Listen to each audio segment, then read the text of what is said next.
Tu penses que tu combats contre le monde, mais la guerre qui te dévore le plus est celle que tu mènes contre toi-même. Chaque matin, tu te réveilles face à des miroirs qui te renvoient l'image d'un homme partagé. D'un côté, celui que tu pourrais être. De l'autre, celui que tu crains d'assumer. Ce combat invisible ronge ta force, épuise ton énergie et fait de toi un prisonnier d'une version diminuée de toi-même. Tu regardes les autres et tu te dis qu'ils ont moins de problèmes, qu'ils rencontrent moins de résistance, que le monde conspire contre toi spécifiquement. Mais Sartre sonnait déjà l'alarme à propos d'hommes comme toi, comme nous. Le plus grand ennemi n'est pas extérieur, c'est la version de toi que tu refuses de confronter. C'est l'homme que tu trahis chaque jour en choisissant la facilité, en acceptant les miettes, en faisant semblant que tout va bien. Ici, tu comprendras pourquoi tes luttes extérieures ne sont que le reflet d'une guerre intérieure que tu n'as pas encore osé déclarer. Et surtout, comment cesser d'être le traître de ta propre vie?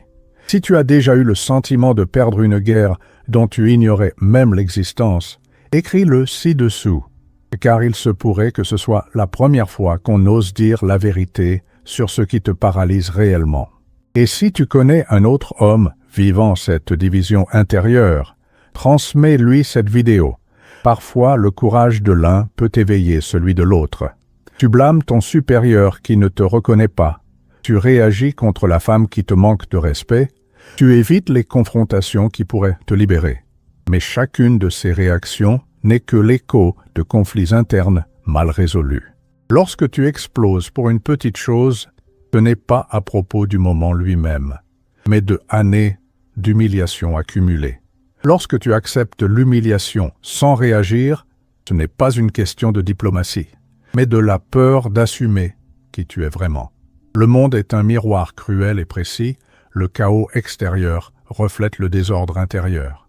Si tu vis entouré de personnes qui te manquent de respect, c'est que tu acceptes, d'une certaine façon, ce mépris comme étant mérité. Si tu attires des situations où tu dois constamment t'expliquer, c'est qu'une voix intérieure remet aussi en question ta valeur. Sartre comprenait cela mieux que n'importe quel psychologue moderne. Il savait que nous projetons notre guerre intérieure dans le monde extérieur parce qu'il est plus facile de lutter contre des ennemis visibles que d'affronter les fantômes que nous portons en nous.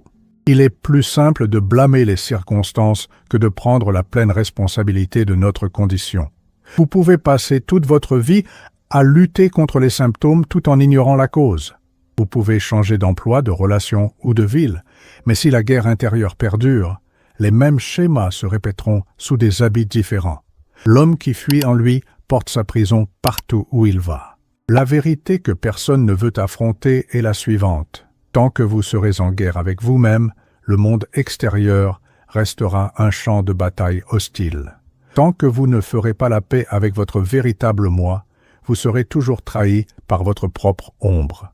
Sartre appelait cela la mauvaise foi, le choix inconscient de se mentir à soi-même. Vous jouez un rôle que d'autres ont écrit pour vous. Père pourvoyeur qui dissimule sa révolte. Employé dévoué qui avale ses humiliations. Homme de bonne compagnie, qui n'impose jamais de limites. Mais derrière chaque masque, il y a quelqu'un que vous trahissez quotidiennement. La mauvaise foi est séduisante parce qu'elle donne l'illusion que vous n'avez pas le choix. Je dois supporter cela pour le bien de la famille. Je ne peux pas réagir parce que j'ai besoin de ce travail. Je dois faire preuve de compréhension parce que je suis un homme. Chacune de ces phrases constitue une petite mort de votre authenticité. C'est vous choisissant la sécurité de la prison plutôt que l'incertitude de la liberté. Vous oubliez qui vous êtes parce que vous souvenir fait mal. Vous oubliez vos rêves parce que les poursuivre demande du courage. Vous oubliez votre colère parce que l'exprimer exige de la responsabilité. Ainsi, vous devenez un acteur jouant un personnage que tout le monde approuve, mais que vous méprisez en secret. Fuir l'angoisse d'être libre est la première bataille perdue. Parce que, selon la philosophie de Sartre, être libre ne consiste pas à faire ce que l'on veut, mais à assumer la responsabilité totale de qui l'on choisit d'être à chaque instant. C'est reconnaître que même dans la pire situation, vous avez encore le pouvoir de choisir votre réponse. Et cette responsabilité fait peur. Il est plus facile d'être victime des circonstances que d'être l'auteur de sa propre histoire. Il est plus confortable de blâmer le système que de construire son pouvoir personnel. Il est moins effrayant d'accepter des miettes que de réclamer le festin que vous méritez. Mais cette facilité a un prix, la mort lente de votre âme. La mauvaise foi ne consiste pas seulement à mentir aux autres, elle consiste surtout à se mentir à soi-même sur qui vous êtes et ce dont vous êtes capable. C'est accepter des versions édulcorées de votre propre existence, parce que la version complète exige un courage que vous n'avez pas encore développé. Vous vivez partagé entre ce qu'on attend de vous et qui vous êtes réellement. Cette fracture intérieure engendre anxiété, culpabilité, apathie. Le matin, vous portez le masque social. Le soir, vous vous regardez dans le miroir et ne reconnaissez pas la personne qui y est. Il existe un homme en vous qui n'a jamais reçu la permission de naître pleinement. Vos parents voulaient un enfant obéissant. Votre femme souhaite un mari prévisible. Vos amis désirent être quelqu'un qui ne les défie pas. La société attend un contributeur silencieux. Tout le monde a une opinion sur qui vous devriez être, mais personne ne vous demande qui vous souhaitez devenir. Et pire encore, vous-même avez cessé de poser cette question. Cette guerre invisible est la plus brutale de toutes, car elle se déroule dans le silence. Personne ne voit lorsque vous cédez une partie de votre âme pour préserver la paix. Personne ne témoigne lorsque vous ravalez des mots qui pourraient vous libérer. Personne ne compte le nombre de fois où vous avez trahi vos propres instincts pour plaire à des individus qui, en réalité, ne se soucient pas vraiment de vous. La contradiction intérieure engendre des symptômes que vous tentez de soulager par des distractions. Une anxiété née de la tension entre être et paraître. Une dépression issue de la mort progressive de vos rêves authentiques. Une colère qui éclate à des moments inopportuns parce qu'elle a été réprimée lors de moments cruciaux. Accepter cette contradiction constitue le premier acte de courage, car cela nécessite d'admettre que vous avez été complice de votre propre enfermement. Cela implique de reconnaître que nombre de vos choix ont été dictés par la peur et non par la sagesse. Cela exige d'accepter que vous détenez le pouvoir de changer, mais aussi la responsabilité des années perdues. Si vous ressentez une sensation de bouleversement intérieur en écoutant ces mots, marquez ce moment dans les commentaires. Il n'est pas nécessaire d'en expliquer la nature, parfois un seul mot suffit, car c'est dans cette prise de conscience que commence la véritable transformation. Et si vous avez le sentiment qu'enfin, quelqu'un dit la vérité que vous avez toujours su, mais n'avez jamais osé affronter, laissez un like. Non pour moi, mais pour vous-même. Comme un engagement silencieux que, cette fois, tout sera différent. Chaque matin, vous êtes confronté à la même décision. Lutter ou fuir. Lutter, c'est assumer pleinement la responsabilité de votre vie. Fuir, c'est continuer à blâmer les circonstances. Lutter, c'est poser des limites, même si cela engendre des conflits. Fuir, c'est accepter le mépris pour maintenir une paix illusoire. Sartre disait « L'homme est ce qu'il fait de ce qu'on a fait de lui ». Vous n'avez pas choisi votre famille, votre éducation, vos traumatismes initiaux. Mais chaque jour, vous choisissez ce que vous faites de cet héritage. Vous pouvez l'utiliser comme une excuse éternelle ou comme un carburant pour bâtir quelque chose de plus grand. L'authenticité n'est pas un état permanent que l'on atteint une fois pour toutes et que l'on conserve indéfiniment. C'est un choix quotidien, parfois horaire, d'être fidèle à ce que l'on ressent et pense, même lorsque cela dérange autrui. C'est opter pour le refus lorsque tout en soi crie non, même si sa bouche est habituée à dire oui.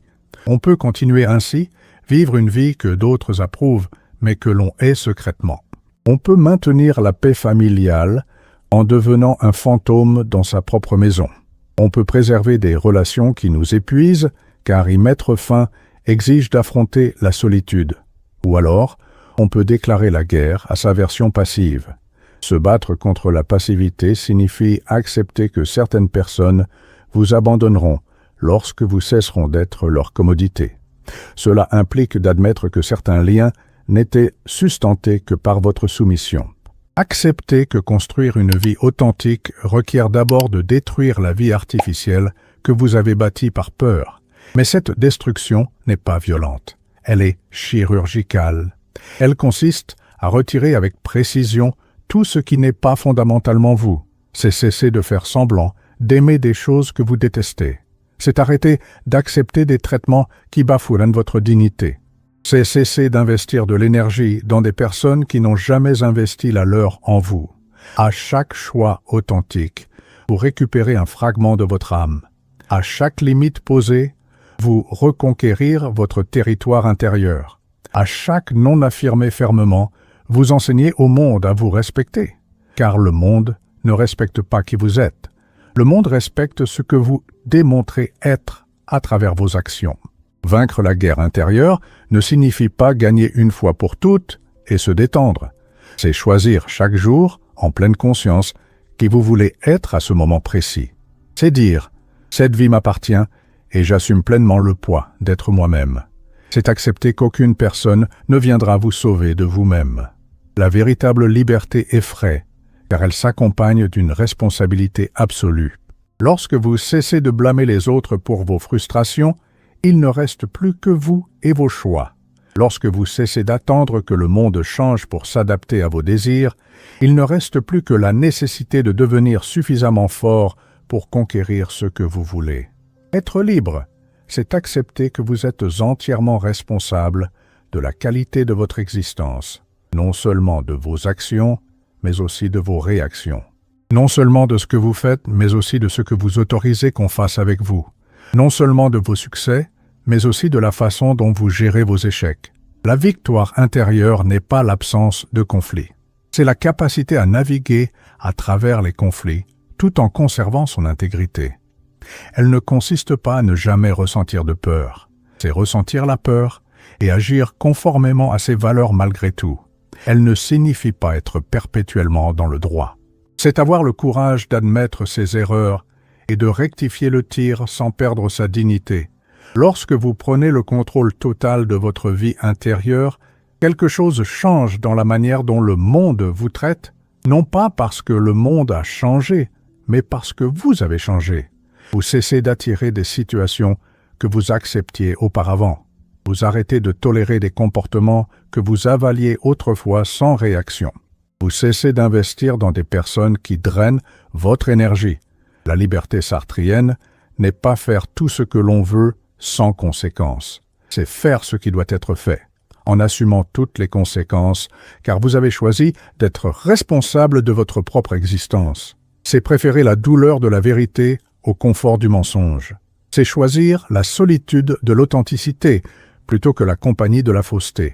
Cette liberté se manifeste dans de petits actes quotidiens. Dire non lorsque tout en vous crie non. Imposer des limites claires, sans se justifier. Privilégier la qualité à la quantité dans les relations. Investir votre énergie uniquement dans les personnes et projets qui méritent votre présence. Marcus avait 34 ans lorsqu'il comprit enfin qu'il perdait une guerre dont il ignorait même qu'il la menait. Marié depuis 10 ans, père de 2 enfants, manager dans une entreprise moyenne. En apparence, une vie que n'importe qui considérerait comme couronnée de succès. En réalité, un homme qui mourait un peu chaque jour. Il se levait chaque matin à 5h30, non par discipline, mais par anxiété.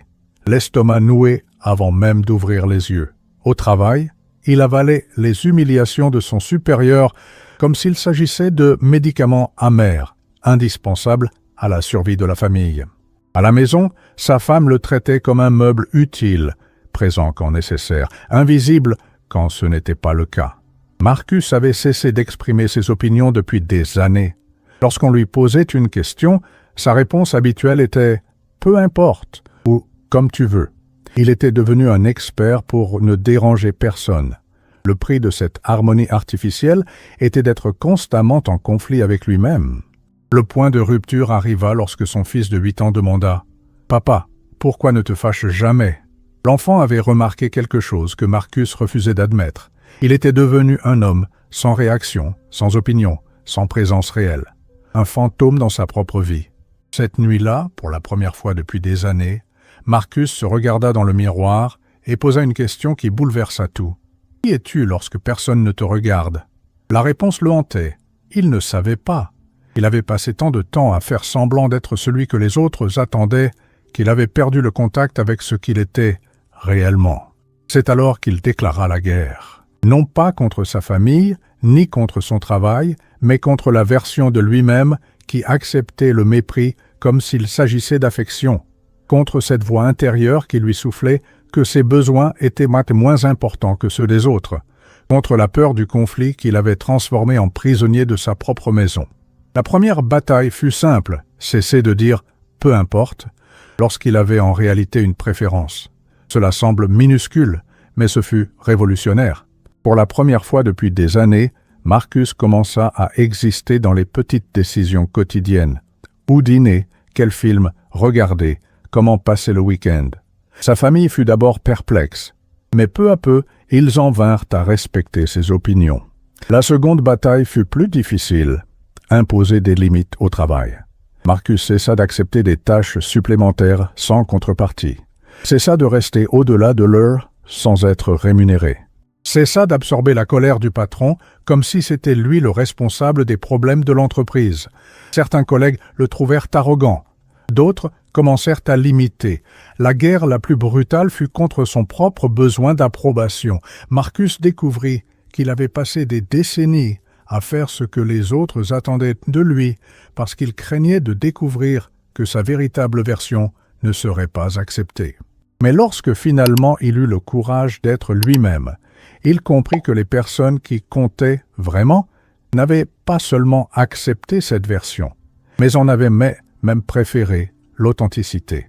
6 mois plus tard, Marcus était reconnaissable physiquement, mais méconnaissable sur le plan comportemental. Il parlait avec une autorité silencieuse, imposait des limites sans agressivité, manifestait de l'affection sans se soumettre. Ses enfants commencèrent à lui demander son avis sur des sujets importants. Sa femme recommença à le traiter comme un homme et non comme un employé de maison. La transformation ne fut pas magique. Elle résulte de milliers de petits choix courageux, de préférer l'attention de l'authenticité au confort de la fausseté, de choisir d'être respecté plutôt que simplement toléré, d'admettre qu'une vie sans conflit n'est pas la paix, mais la mort en vie. Le monde continuera à faire la guerre. Les pays se disputeront des territoires. Les politiciens lutteront pour le pouvoir. Les entreprises rivaliseront pour le marché. Les individus se battront pour la reconnaissance. Mais la guerre qui détermine votre destin se déroule en silence, en vous-même. C'est dans ce combat invisible que vous perdez ou gagnez votre vie véritable. Sartre savait que la majorité des hommes meurent sans jamais avoir réellement fait connaissance avec eux-mêmes. Ils passent des décennies à jouer des rôles que d'autres ont écrits pour eux. Ils mènent des existences approuvées par autrui, mais qu'ils détestent secrètement. Ils meurent en étrangers pour eux-mêmes. Le courage d'être authentique n'est pas un acte héroïque isolé. C'est la somme de milliers de petits actes d'honnêteté envers soi-même. C'est choisir la vérité inconfortable plutôt que le mensonge commode. C'est préférer la solitude de l'intégrité à la compagnie de la fausseté. C'est accepter que rester fidèle à soi-même puisse coûter des relations, mais que ne pas l'être coûte l'âme. Vous pouvez continuer à vivre selon un récit que d'autres ont écrit pour vous. Vous pouvez maintenir des liens fondés uniquement sur votre soumission. Vous pouvez préserver une paix factice basée sur votre silence. Ou alors, vous pouvez faire ce que peu d'hommes ont le courage de faire, déclarer la guerre à votre version amoindrie et lutter pour retrouver qui vous êtes vraiment. Et si l'ennemi qui vous limite le plus était la peur d'assumer votre véritable identité, et si toute cette anxiété, cette dépression, ce sentiment de vide n'étaient que les symptômes d'une âme mourante de sa propre authenticité. Sartre le savait déjà. Celui qui triomphe de lui-même est véritablement libre. La guerre est terminée pour ceux qui ont le courage de la livrer, pour ceux qui préfèrent être redoutés pour leur force plutôt que d'être aimés pour leur faiblesse, pour ceux qui choisissent la douleur de la vérité plutôt que le confort de l'illusion. La question qui demeure est, allez-vous continuer à être un déserteur de votre propre vie, ou allez-vous enfin déclarer la guerre à l'homme que vous êtes devenu par peur? Maintenant, dis-moi, vas-tu encore tenter d'être compris, ou as-tu déjà compris que la guerre est intérieure? Écris-le dans les commentaires, c'est ton contrat de rupture avec la version passive de toi-même. Et si tu veux continuer à entendre des vérités que personne d'autre n'osera te dire, abonne-toi à cette chaîne. Ici, l'illusion ne survit pas.